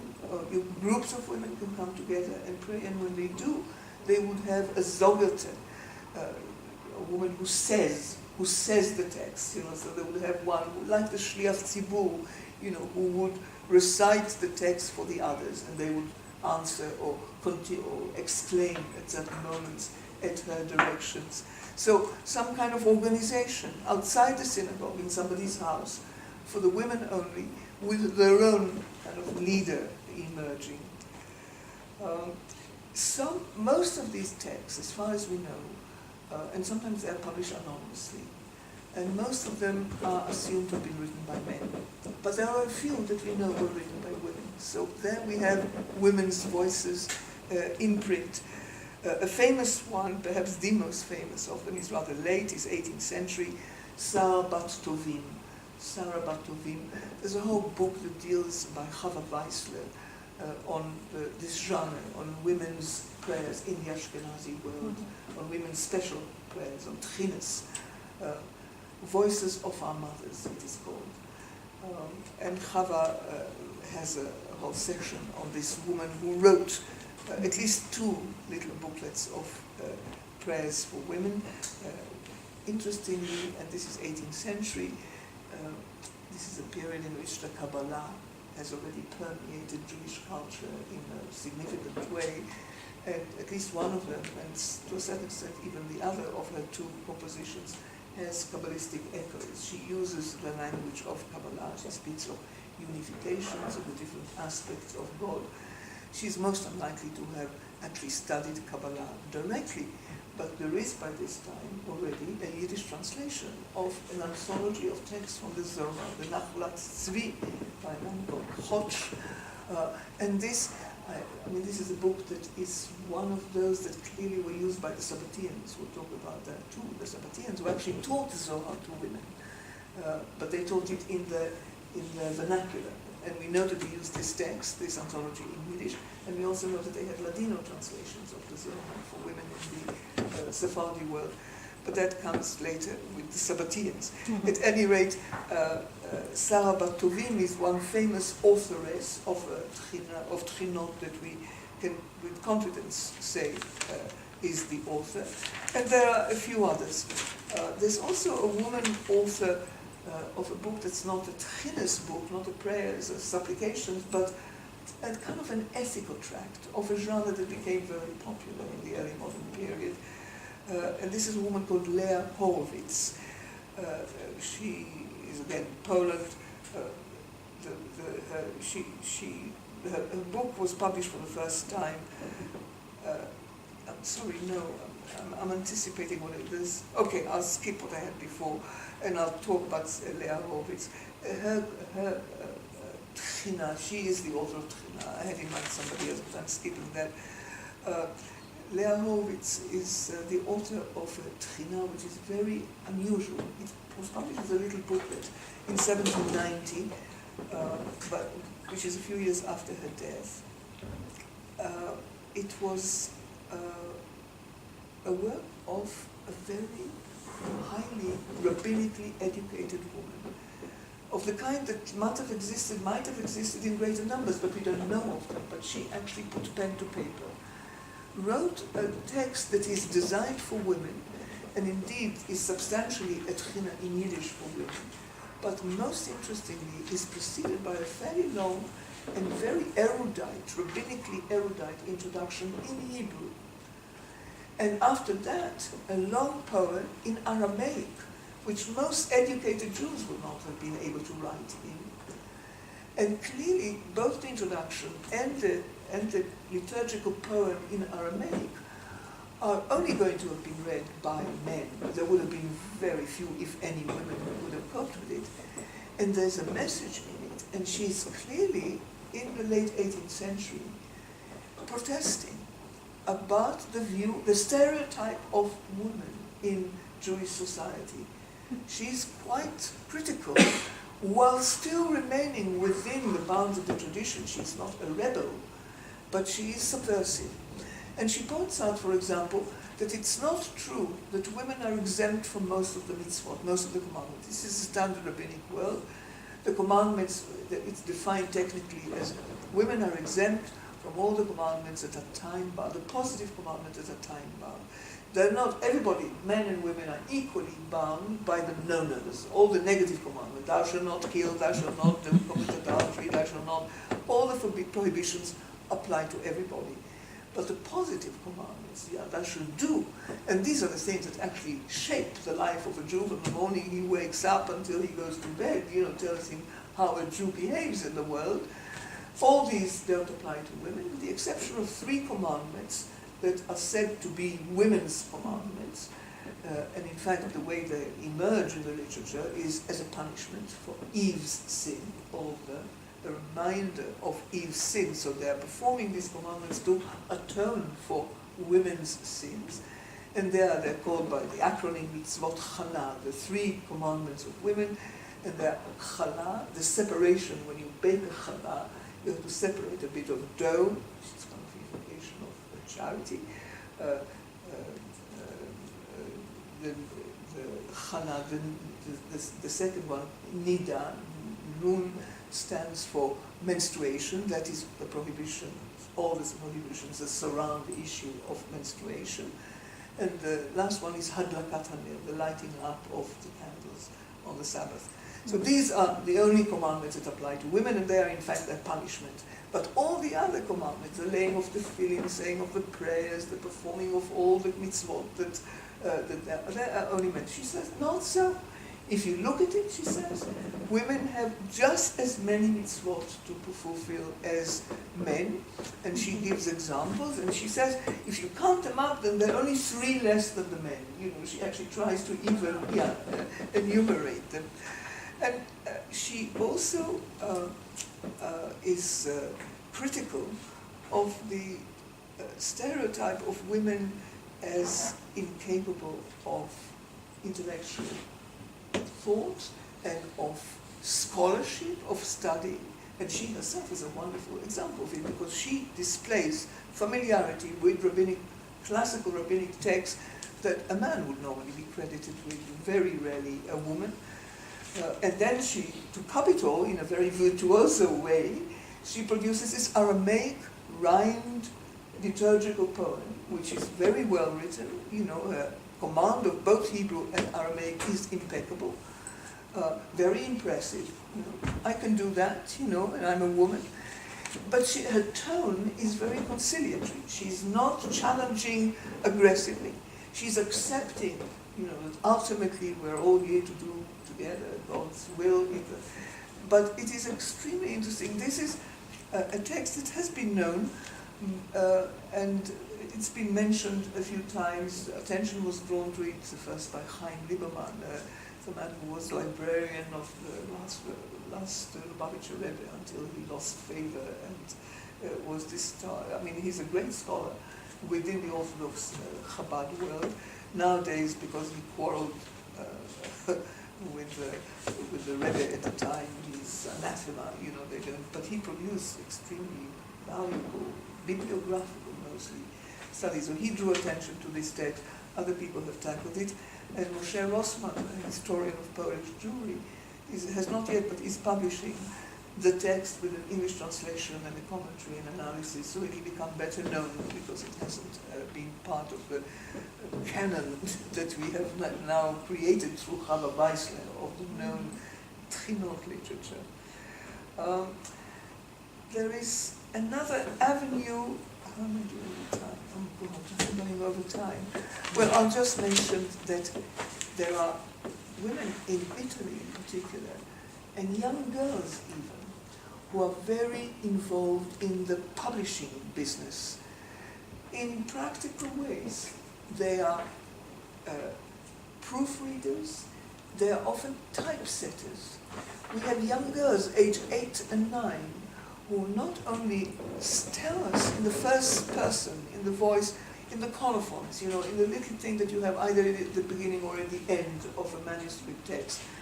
My name Hannah such and such, I wrote this, I am 9 years old, my father is such a, he taught me, some of them are very sweet, you can see they're really young girls. There are two girls, two sisters, one is called Elle and one is called Gere, and they're both daughters of a convert. Their father is called Avraham, the typical name for a male convert, and we know about him. We know about the father. He had a printing press, and his two daughters were employed from being young girls in not only typesetting Hebrew and Yiddish texts, but also copying. They had beautiful scribal hands, and one of them actually has a long colophon in which she takes a little pride in her, although she modestly says, but don't forget that I'm only, I think she's 12 years old or something. But quite a lot of such little inklings into the lives of young girls in these Ashkenazi Jewish communities in Italy, which are very involved in the world of the book. And presumably some of them and one of them actually has a sense that what she's doing is for the good, it'll be enhancing the salvation. This is holy work, printing Hebrew books. Very touching. Chavot Dunyansky has written about this, also very charmingly. I think I'll have to stop. And there's one more woman disappointing. My final thing is about a woman who disappointed me, like the Cairo release disappointed me. And this is a woman who is the wife of a well-known Sabbatean. And I would have mentioned her in my discussions about Sabbateanism, except she contributes nothing to what we know about the activity involvement of women in Sabbateanism, except that she worked in collaboration with her husband. She is called Bella Perlhefter, and he is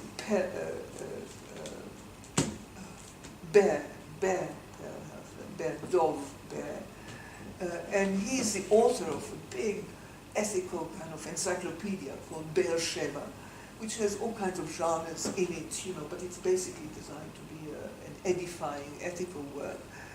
And she wrote the introduction to it. And she wrote it beautifully and expertly and eloquently, and moreover, she is intriguing because she was clearly highly educated.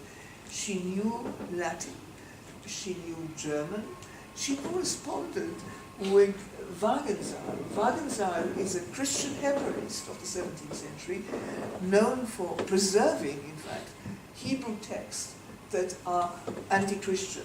He collected them for his own purpose of showing how the Jews are enemies of Christianity and threatening Christianity to undermine Christianity. So she had a correspondence with him, and her letters survive in his archive.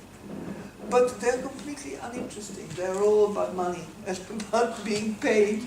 She was employed, in addition to being an expert editor by her husband and author, she was employed as a music and dance teacher to the daughters of Wagenseil. And that's, the correspondence is all about being paid and not being paid and traveling on time and around not arriving and so on. So another potential woman who could have told us so much, particularly the Sabbatean Association, but not a word about it in what survives of her. Okay, so on that sad note, I shall leave this, and maybe there's one other theme that I shall raise next week before we move into the Sabbatean phenomenon. that I didn't talk about here, but these are books about menstrual restrictions about menstrual, and it connects to what I'll be talking about next week, because it has been suggested as a reason for why we have no Jewish we're female mystics, and I can bite, but I will present it. Okay, I'm sorry, I've gone over time, and but at least a little bit of contribution by some of the people here was nice to have, and I do hope that there will be more, in future weeks. The text for Thursday. You have? Yeah. Okay, thank you. I have a couple of questions, Yes. if I may. Please. I'm methodological and suggestions from the Salah, why the punishment for not keeping it is so high? Why the punishment for not keeping it so high? I don't know, what punishment do you have in mind? I mean, when you, in the prayer of the evening, of the Friday evening, I don't remember now, but it's like, The punishment of the eve, yeah. this? Oh, why?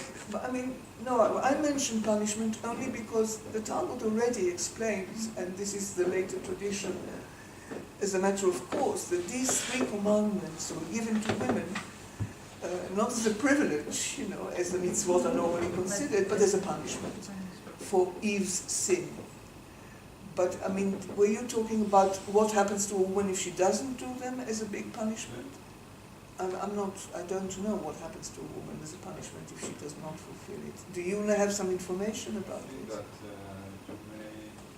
they may die or they may learn. Well, I mean, their children probably would suffer.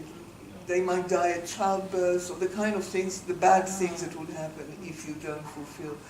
Yeah, but I don't know why particularly. It's a kind of area where where are women most vulnerable to punishment? It is the well-being of their children. They would be punished by that.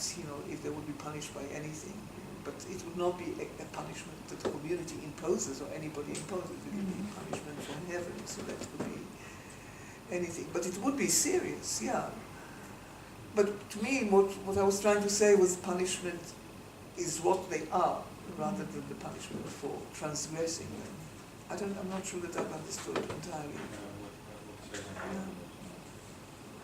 Second question is concerning historiography. Jacob Katz. How did he address the subject of women? I guess that very poorly. Well, he's such a pioneer, Jacob Katz. I have such admiration for him. He published several articles in The one article for decades, that was what we had. He was the first person to tackle seriously what he called the Chayei Ishut b'Motza'ei Yemei HaBeinayim, as he called it, because in those days we didn't have the term early modern, so everything was Yemei HaBeinayim. Jacob Katz, does the name mean something to some of you, to all of you? You've heard of him, yeah? Mentioned. He's a great historian of Jewry in the late medieval and early and modern period, right to the modern period. Wrote many books. One of his most famous books was called Tradition and Crisis. It's not a subject of revision, but nevertheless it shaped the minds of generations of historians. And he, in the 1940s, I think he wrote that article. Was the first to look at the question of its sexual relations, marital relations. I think he was trained. He was employed in the Department of Sociology when he finally got a foothold at the Hebrew University. The Jewish History Department didn't want him, and to the end he had half a position there. So I suppose it's a kind of question that somebody trained in the social sciences is more likely to raise than the people who were trained in Jewish history, when in those days it was terribly intellectual history with very little else. it was precisely why they had contempt for it, you know. Even Scholem didn't believe in sociology, it's all nonsense, and, you know, all the social sciences.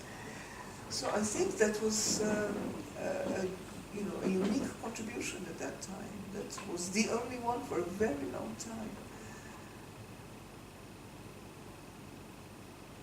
I can't think of anyone else who was writing about these topics until the 80s, 70s, and 80s at least. Anyone else has any question? Yes, please.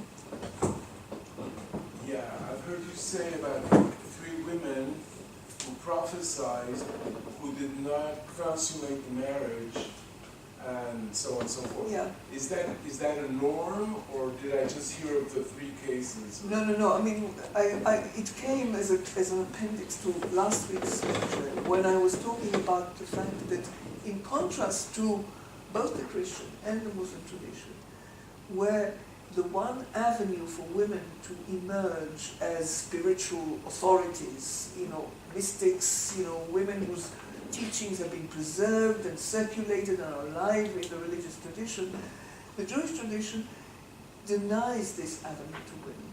So celibacy and the ascetic life are appropriate for certain kinds of women, of men, but utterly outside for women. So the norm would be, it's not legitimate. A woman must marry and procreate.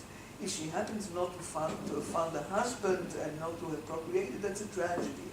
It's not, she's not viewed as a conduit of divine spirit by virtue of being a virgin. So virgins, you marry them. You know, if they're problematic, if they're troublesome, if they're doing things that are not appropriate for women, then the solution is to marry them. Once they marry and they have children and so on, they'll toe the line. And that's what happens in the cases that I mentioned. But that was by way of illustrating a passage in the Talmud that actually condemns the celibate woman or the abstinent woman in a categorical way. Have the trinot, the supplications, survived to the present? Yes. I mean, some of them, are still being found. Manuscripts, rare editions, they were... But the women actually practice. Do women still use them nowadays? I think less and less. Maybe old women in some places, but more and more now, I think the tendency is to go or not to go to the synagogue. But I very much doubt. But in the 19th century, and even I would say the early part of the 20th century, it was still very much alive. So the people now who work and kind of use the Tchina book as scholars, who are trying to understand it, rather than the people for whom it was written.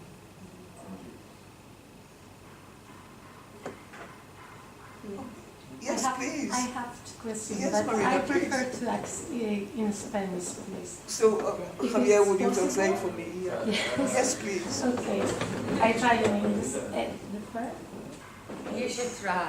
verse is related to impurity, Mhm. the vision of impurity related to woman, suffer change in the Sabbatean environment. Okay, maybe it's more No, thank you, that's nice, yeah. for the next session. Yeah. And another question is regarding el mensaje del contenido de las profetisas conversas en España. Comparte rasgos similares con las profetisas del movimiento sabateísta. I think I understood that. There's definitely continuity, definitely. Not just continuity, but the same messages, or The messages become focused on Shabtai Tzvi. That it is the same kind of tradition, I'm absolutely sure. But the message of the Sabbatean women usually who prophesy is about Shabtai Tzvi. So it's focused on Shabtai Tzvi, and they didn't have that before. It's Shabtai Tzvi emerges, as we will see on Thursday, in 1665. That's when he first emerges and he's called the Messiah. So from that moment, he becomes the focus. But the kind of expectation that the Messiah is around the corner and he's arriving any day now, and will redemption be just instant, is very much the same atmosphere as in the Conversos prophesying. It just all revolves around Shabtai Tzvi, and after he dies, other people become messianic figures like him. And the first question remind me of the purity and impurity in Sabbateanism. What the Sabbateanism became very famous for, or notorious for, a bad reputation, is one of the things that they did that was most frightening to other people, who criticized them, was that they felt that they are now living in the messianic future. It is unfolding as we go, it is begun. And so the things that I said in some of the classical rabbinic sources about the world turned upside down, in the future, messianic future, everything will be the opposite of what it is now. They actually believe that now the laws, the prohibitions of the Torah, as the rabbis understand it, are now obsolete. They no longer apply. We have reached a moment when you can eat chazir, you can eat pork, and you can eat unkosher meat, and you can sleep with a menstruant woman. So they were accused by the people who fought against them of doing precisely that, of sleeping with menstruant women. And not just doing it for pleasure, but as a mitzvah, as a commandment, as the opposite of what it was, it now is the commandment. And they believe that by performing it in that way, they are actually effecting tikkun, they are restoring the world to perfection. The extent to which they actually did that, we'll never know. The problem is that a lot of the evidence we have is from polemics against them, of the people who tried to stop them in every way possible. But we have a few testimonies by Sabbateans. We have some voices, not women, unfortunately, but men. There is a group of men, quite a significant number, who after Shabtai Tzvi dies, and the world still looks imperfect, the redemption hasn't come. There's kind of a disappointment with the failure of the prophecy. Many people, surprisingly large numbers of people, continue. But some abandon the faith. So we have the testimonies submitted by individuals who came before rabbinical courts in a number of places to confess their sins as Sabbateans. So they describe what they did. And the descriptions include sleeping with menstruants, committing adultery, sleeping with married women, by the invitation of the husband, because this is now a commandment. What was prohibited before is now a commandment. So we have confessions that confirm the language of the accusations, although we don't know how widespread it was. And we also have one testimony of a young man. This is long after Shabtai Tzvi is dead, but one of his successors, a Polish messianic figure, Jacob Frank, becomes the head of a group of Sabbateans in Poland. He has quite a lot of, several thousand followers. They've all converted to Catholicism, but they continue to work as a sect. And we have the testimony of one young man in his late teens from Prague, who was born to a Sabbatean family in Prague, a wealthy and well-known family in Prague, and he is initiated to his sectarian Sabbateanism by the family who sent him from Prague to the court, to the palace where the Polish Messiah, the Polish successor, as it were, of Shabtai Tzvi is living, just after he has died. And at that point, the figure, the messianic figure, is not that man, but his daughter, Eva, the female Messiah. So this boy, this young man, goes there for several weeks. It's a long travel. He goes to, by that time it's in Germany. We'll talk about it. And he gives us a report of his visit. And there too, there are references to sexual transgressions. So there's a little confirmation from the voices of Sabbateans themselves of that type of, so purity and impurity of the menstrual doesn't apply any longer. We can have sex with anybody, anytime. But how widespread it was, difficult to tell. One of the things I wanted to say next to remind myself not to forget next week is to talk about the question of purity, ritual purity of women, of menstruant women as a practice. Thank That's you. a pastor moment. Last question.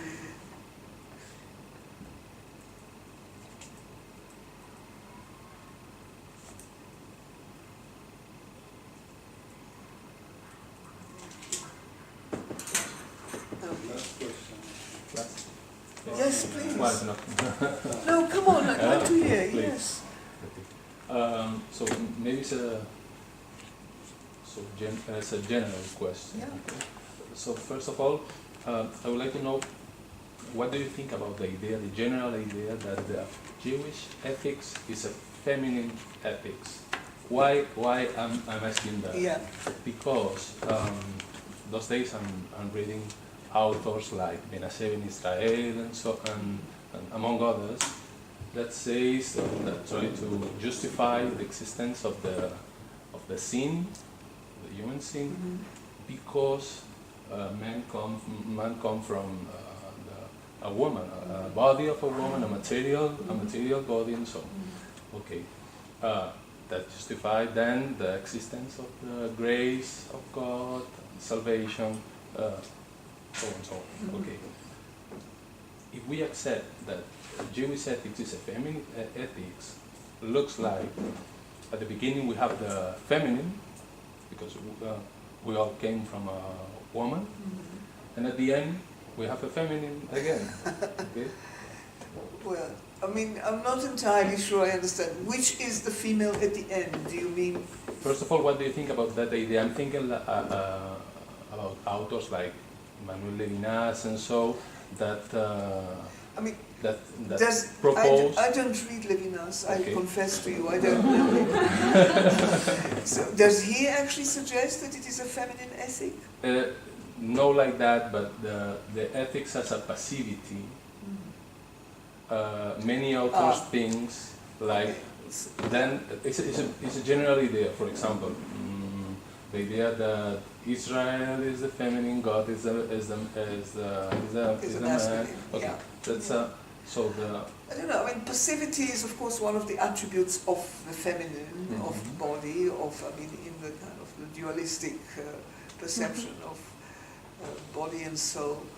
So, to say that passivity is, if I understand what you mean by ethics, that the Jewish, if not, maybe not the Israeli, but the Jewish traditional ethic would have been one that was determined by historical circumstances of passivity, of not, when you are a community that has no state power, that has no means of physical coercion, when you have, then you develop a certain, if I understand correctly what you mean by ethic, because I can't link that to the question of being born of woman.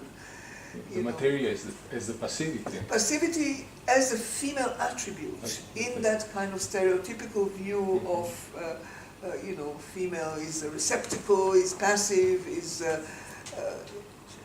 then maybe you can say that Jewish, but I am not capable to speak about, I'm not a philosopher, I have an aversion to philosophy, I must confess, and I cannot speak about the concept of Jewish ethic as such, to characterize it in that particular way. I'm sorry that I haven't got the vocabulary or the intellectual framework in which to do something with it. I'm sorry. Menashe ben Israel's writings, which I do know, I can see, would perhaps, I don't know where you have it, which particular, but he is, for example, pleading, he's writing Jewish apologetics, basically he's trying to present the Jews as a desirable population. And so it is important for him to emphasize that the Jews are not a threat, you know, unlike the Turk, unlike, you know, other kind of world powers, the Jews would be beneficial to society. The Jews have a positive contribution to make. So perhaps in that sense you might have got that impression, but I don't know what you had in mind by him, or is it his more theological? No, by him. For example, the opera of la fragilidad humana, it means the human fragility, I think, the translation, which says especially that the origin of the sin is because the man come from basically from base matter.